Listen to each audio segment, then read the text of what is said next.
My co-author fired me. Okay, that's a little dramatic. He didn't send me a pink slip. There was no awkward HR meeting over Zoom. It was quieter, slower. It was the digital equivalent of a ghosting. It was the death of a book project by 1,000 tiny paper cuts. An idea we were both wildly passionate about, slowly suffocating in a shared Google Drive folder, buried under documents named things like Chapter 3 Alex Edits, V4 Final Use This One, DocX. If you've ever tried to write a book with someone who doesn't live in your house, you probably know what I'm talking about. Remote collaboration for authors sounds like a dream, right? Two great minds, merging their creative energy from anywhere in the world. The reality, though, is often a logistical nightmare. It's the scheduling conflicts across time zones. It's the awkward dance of trying to give critical feedback without sounding like a jerk and crushing your partner's soul.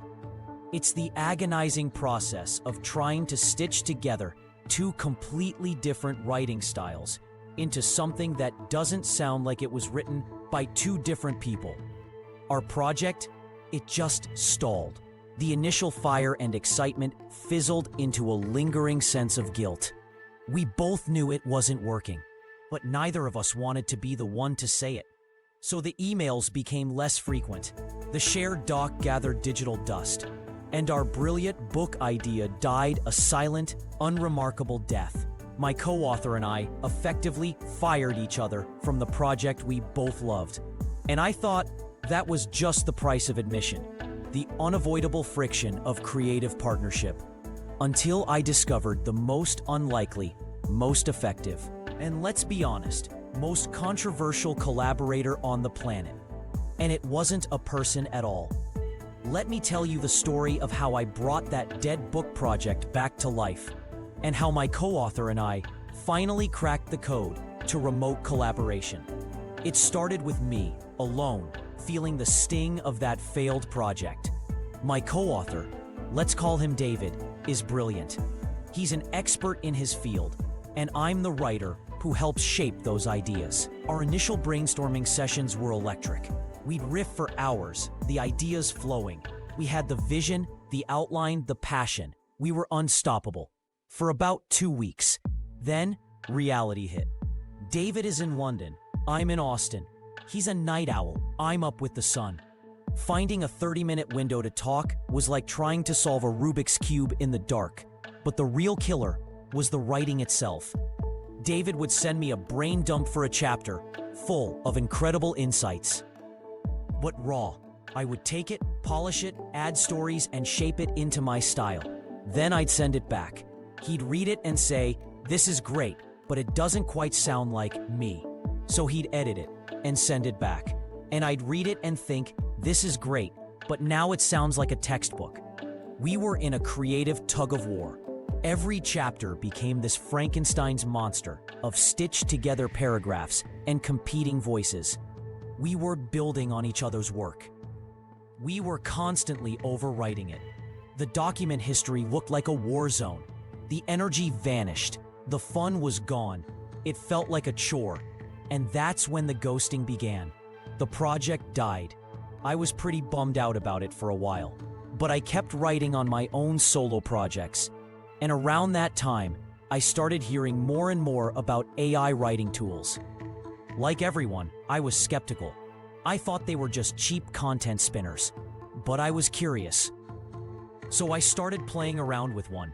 At first, it was just for brainstorming ideas or busting through a patch of writer's block, and it was surprisingly good. But the real light bulb moment, the one that changed everything, wasn't about how AI could help me write. It was realizing that AI could be the missing piece of the puzzle for us. It could be our mediator, our project manager, our ultimate collaborator. Now, I know what you might be thinking, because I thought it too. This is where the two big myths about AI and writing come in. Myth number 1, AI will steal your unique voice and make your writing sound generic and robotic. This is the biggest fear, right? That you'll lose your soul as a writer. But when it comes to collaboration, This flaw is actually the AI's greatest superpower. Think about it. The problem David and I had was a clash of two unique voices. We were trying to force my style and his style into one book, and it wasn't working. So what if, instead of my voice or his voice, we created a third voice?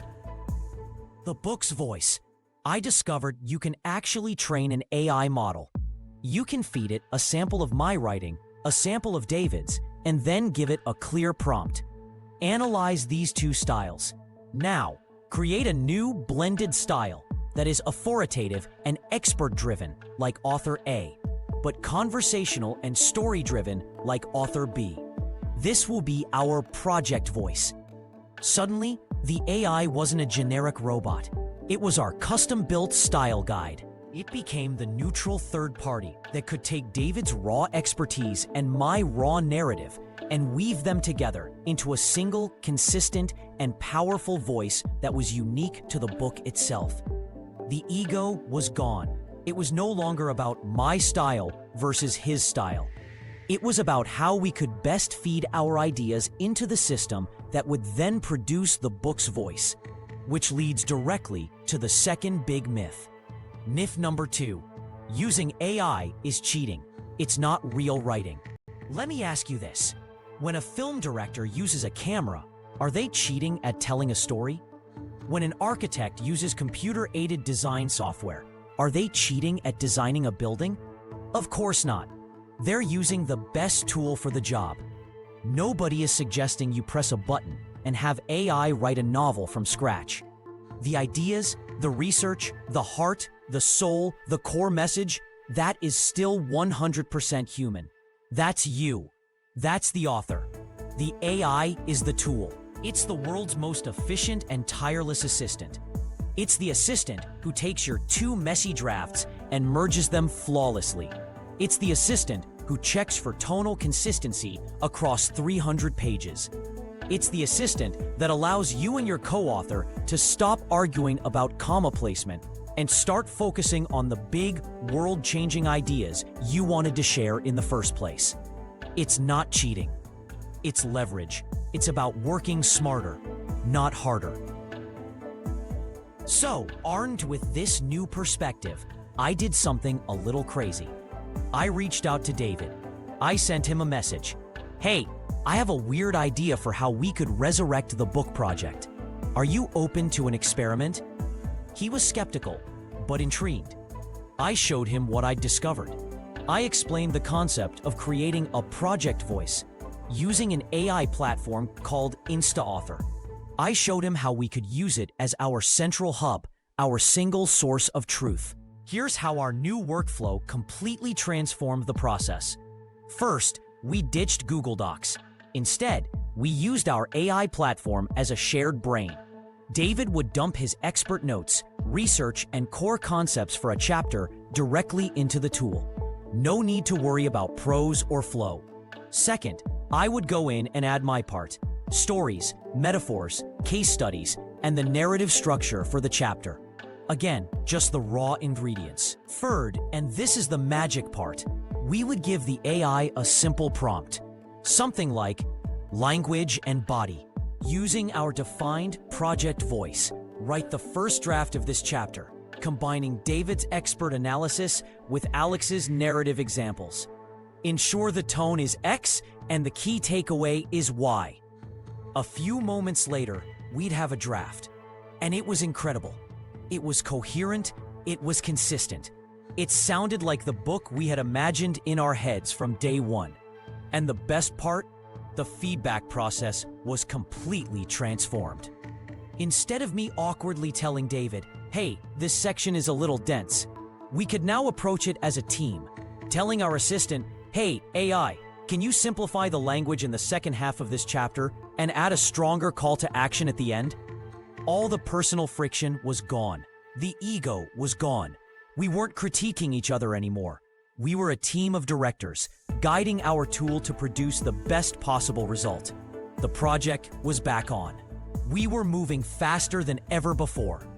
But more importantly, it was fun again. The creative energy was back. We were focused on the ideas, the story, the impact, not the mind-numbing logistics of remote collaboration. The AI didn't replace us as writers. It unlocked us as collaborators. It became the bridge across time zones, the translator for our different styles, and the objective mediator that kept the project moving forward. It turns out, the secret to helping authors collaborate remotely wasn't a new project management app or another Zoom subscription. It was having an unbiased, infinitely patient, and super-powered third partner on the team. I've gone deep down this rabbit hole, and I've learned that this is so much bigger than just one project. This is a fundamental shift in how creative people can and will work together. And I've connected with so many other authors who are using these tools in mind-blowing ways to get their books out of their heads and into the world. We're all learning together, sharing prompts, workflows, and strategies. It's like the Wild West of a new creative frontier. If you want to see how I'm actually using AI to write full books and connect with other authors doing the same thing, check out my school group. It's free to join. You'll also get access to the tool I personally use, Instaauthor.com. Links are in the description. See you inside.